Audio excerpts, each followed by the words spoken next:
Imagine you're sitting in church. It's Sunday morning. You know, you're expecting a message of hope and inspiration, and instead, the pastor announces his wife's death, Oh, wow. but in a very strange way, almost rehearsed, Yeah. you know what I mean, and very detached. That's exactly what happened to the congregation, Pastor John Paul Miller, back in March of last year. Yeah, I remember hearing about this case. Yeah, it left the community completely reeling The from the puddle. shock of it all. So today, we're going to take a deep dive into the case of Micah Miller, a 30-year-old woman Yeah. whose death was officially ruled as suicide from a self-inflicted gunshot wound. Wow. As we'll see, the circumstances surrounding her marriage to John Paul and the events leading up to her death really raise a lot more questions than answers. Right. And so we'll be examining police reports, 911 calls, Micah's own social media posts, Wow. and interviews with her family to try to unravel the truth behind this really unsettling story.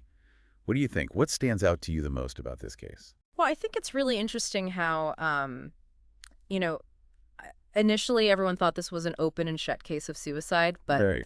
it quickly unraveled as more and more details about Micah and John Paul's relationship came to light. Yeah? And I think that initial sermon, the way John Paul delivered the news to his congregation, was really the first Oh, yeah. crack in that facade Yeah. that kind of made everyone take a second look. Yeah.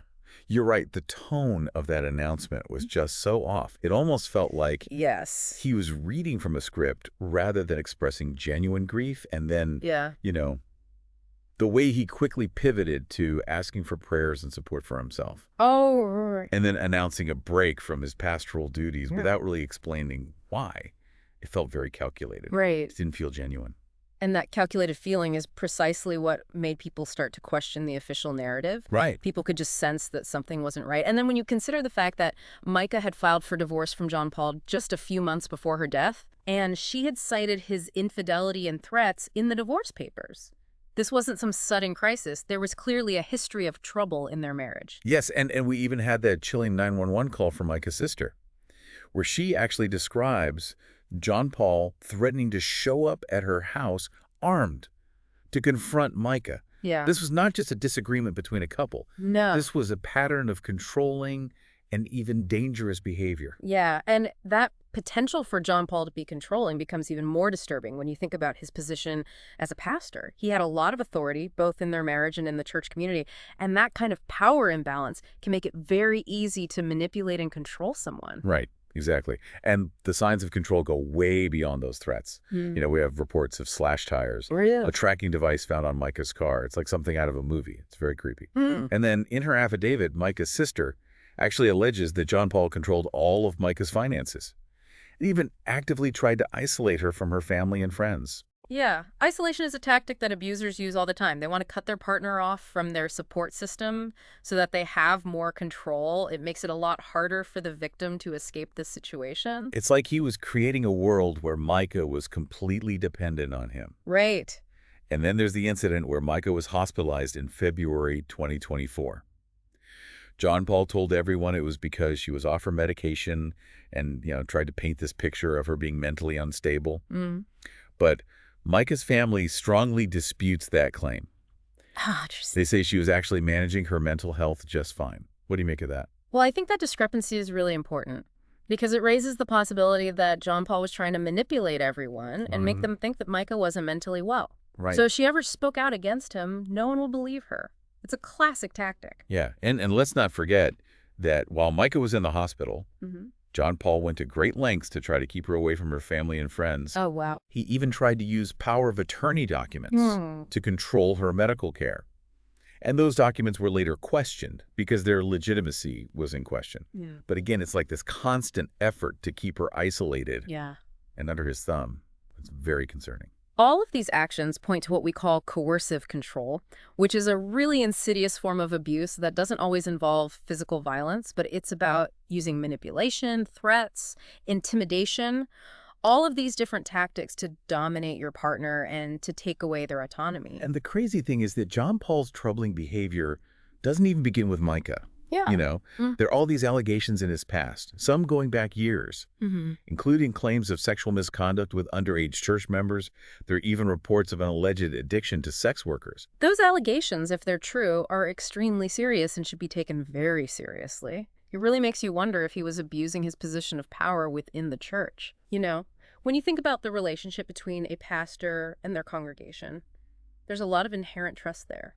And it's not hard to imagine someone like John Paul taking advantage of that trust. Yeah, and there's even one of his ex-partners who claims that she was involved with him when she was underage. It just adds another layer to this disturbing pattern of behavior. Yeah, this speaks to the way that grooming behaviors can be so insidious, especially when they occur in situations where there's a power differential. Someone in a position of authority might try to slowly gain someone's trust, manipulate them, and take advantage of their vulnerabilities. It can be very difficult to see what's happening until it's too late. Right, and then to make things even more strange, Yeah. we have Micah's own voice. Before her death, she posted this series of cryptic videos to Facebook. Really? In the videos, she talks about abuse and even suggests that she may have been drugged. That's chilling. It's very unsettling. And it feels like she was sending out a cry for help, trying to leave clues about what was going on. It's possible she was too scared to come forward and say anything directly for Yeah. fear of what might happen. So she was trying to leave these subtle messages. Yeah. And then, of course, the most chilling statement. If I end up with a bullet in my head, it was not by me, it was JP. Wow. Just thinking about that statement sends chills down my spine. I mean, was she actually trying to tell us what was going to happen to her? It's heartbreaking to think that she might have foreseen her own death and was trying to leave us a message. But it just underscores how important it is to recognize those warning signs. Mhm. When someone is being abused, they often leave these little clues because they're too afraid to speak out openly. Yeah. And things really started to heat up between Micah and John Paul in the weeks before her death. Oh, really? So she filed for separation and started trying to get spousal support. And in response, John Paul retaliated by posting a nude photo of her online. Oh, my God. And he later sent her an email that seemed to be an apology, but also contained an admission that he wanted to hurt her. It sounds like he was trying to manipulate the situation and regain control. It's classic abuser behavior. Yeah, he was trying to discredit her Yeah. and potentially damage her reputation. Right. He was trying to make it so that she couldn't get support. Like she was the one in the wrong. And don't forget the financial element here, too. Losing Micah could have meant losing access to the church's funds. Right. Or having to pay her a lot of money in a separation agreement. So his actions might have been motivated by a desire to protect his own interests. Right. And then just a few days after her tires were slashed, Micah was accused of stealing money from the church, Oh, wow. a charge that was later dismissed. But again, it feels like another attempt to control and intimidate her, to make her look bad. Yeah, it definitely muddies the waters. Was she actually trying to take money to escape the situation? Yeah. Or was she being manipulated into doing something that would make her look guilty? It's hard to say. Right. And so we finally come to Micah's tragic death, that heartbreaking 911 call where she asks the operator to track her location because she's about to take her own life. And the police arrive at Lumber River State Park and find her body, the gun, the ammunition, and the receipts for everything. So on the surface, it does all seem to support the official ruling of suicide, but... But there are still a lot of unanswered questions, and some of the details just don't add up. Right. And in part 2 of our deep dive, we'll take a closer look at those unsettling details, the evidence that doesn't quite fit, and all the questions that continue to haunt this case. So stay with us as we try to make sense of the tragic death of Micah Miller. That 911 call, it's really chilling, isn't it? It is. You can hear Micah's voice. She sounds so calm and collected as she tells the operator, that she's at Lumber River State Park and that she's going to end her life. It's definitely a key piece of evidence that the police used to support their suicide ruling. They also point to the gun they found at the scene, the ammunition, the receipts, showing she bought it just hours before her death. But even with all that, there are things that just don't feel right. Like what? Micah's family has said that they're really concerned about how she sounded during that final phone call. Yeah. They say her voice sounds unnaturally slow, almost like she might have been drugged or something. That's a really important point because it brings up the question of what Micah's state of mind actually was. Like in those final moments. Right. Could someone have forced her to make that call? Was there someone else with her? Yeah. Maybe influencing her actions? We need to look at those questions more. And on top of that, there was never a toxicology report done. Mm-hmm. So we just don't know if there were any substances in her system that could have affected her decision-making. Yeah, the fact that there's no toxicology report is a big problem. It means we're missing a crucial piece of the puzzle. Right. And then there's the whole issue of the gun. What about it? Well, Micah's father has said that she wanted to buy a gun to protect herself, not to hurt herself. Huh? Which, given the alleged threats from John Paul, it makes sense that she might have been feeling scared. Yeah, if she felt threatened and wanted a way to defend herself, buying a gun would be a logical step. But if she bought it for self-defense, then why would she use it to end her own life? It doesn't add up. Yeah, that's definitely something that needs more explanation. Is it possible that someone forced her to use the gun against her will? Right. Or maybe something else happened entirely that led to the shooting. We need more information to understand why these things don't line up. And then there's something else that's weird. Investigators found several shell casings near Micah's body, Really? even though the medical examiner said she was only shot once. Wow. And the police haven't really explained why there would be more than one casing. The fact that there were multiple shell casings makes you think that there might have been a struggle, or even that there were shots fired before the one that killed her. Those are important details, and they should have been explained better by the investigators. Right. Did they test the other casings? Do they match the gun that Micah bought? Yeah. These are questions that could really help us understand what happened. Micah's father also mentioned that they found a bullet hole in a tree near the scene, Interesting. which the police haven't addressed publicly either. It just adds another layer of mystery to the whole thing. A bullet hole in a tree means that more than one shot was fired, right? Right. That doesn't fit with their story of a single self-inflicted shot. That definitely needs more investigation. And then there's the timeline leading up to Micah's death. Okay. Surveillance footage shows her buying the gun, getting a drink and some gas, and then driving to the park. Right. But there's a period of time between her last sighting and the 911 call where we have no idea what happened. That gap in the timeline is a big deal because we don't know what she was doing during that time. Could she have run into someone? Did something happen that made her change her mind about what she was going to do? It's a missing piece. Right. And so far, nobody has come forward and said they saw her at the park that day. So could someone else have been there with her during those last few hours? It's hard to know for sure without any witnesses. Right. We need to investigate that missing time period very carefully. And remember those allegations about Micah being tracked? Her sister said that John Paul had put tracking devices on her car before. Right. So if that's true, he could have been watching her every move and would have known exactly where she was that day. That's a scary thought. If he was tracking her, it just shows how much he needed to be in control. And it makes you wonder if he was involved in her death somehow. It's like this giant web where every new detail just leads to more questions. It's a really complicated case, that's for sure. Okay, so we're back for the final part of our deep dive into the Micah Miller case. We've gone over so much unsettling stuff. Now it's time to try and make sense of it all.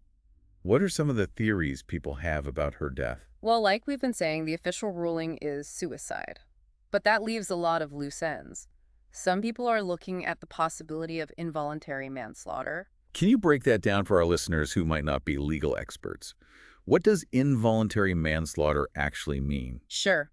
Involuntary manslaughter is when someone does something reckless or negligent and it unintentionally causes someone else to die.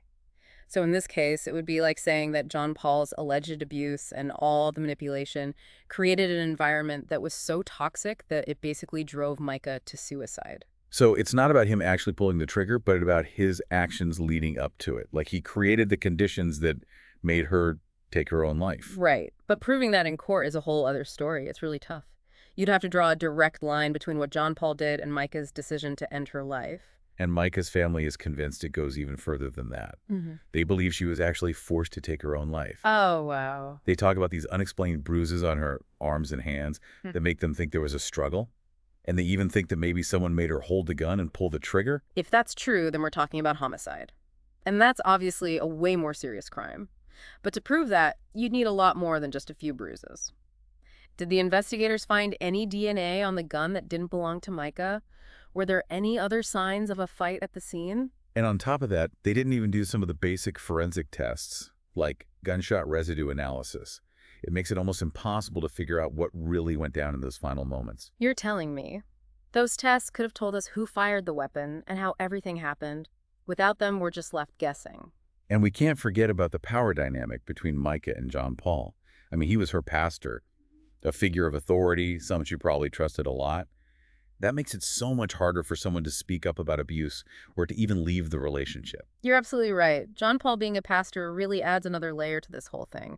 It makes you wonder if this was spiritual abuse, when someone uses religion to control and manipulate others. It's a reminder that abuse isn't always physical. It can be emotional, it can be about isolating someone or controlling their money, and those things can be just as damaging as hitting someone. The most important thing to remember is that people who are being abused often feel trapped. They might not even realize what's happening to them. They feel scared and alone. So it's up to all of us to listen to them, believe them, and offer support so they can get out of that situation. Micah's story is a tragic example of how bad things can get when abuse is happening. And it makes it clear that we need to do more to educate people, raise awareness, and provide resources to help people in these situations. And it reminds us that sometimes justice isn't about putting someone in jail. It's about finding out the truth, making sure people are held accountable for their actions, and working to stop this from happening to anyone else. Micah's story deserves to be told, and her family deserves answers. We might never know for sure what happened that day, but we can make a difference by talking about it, raising awareness about domestic abuse, and letting victims know that they're not alone.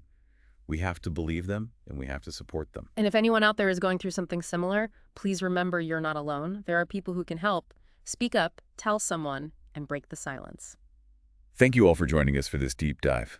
Let's keep talking about this and keep fighting for justice for Micah.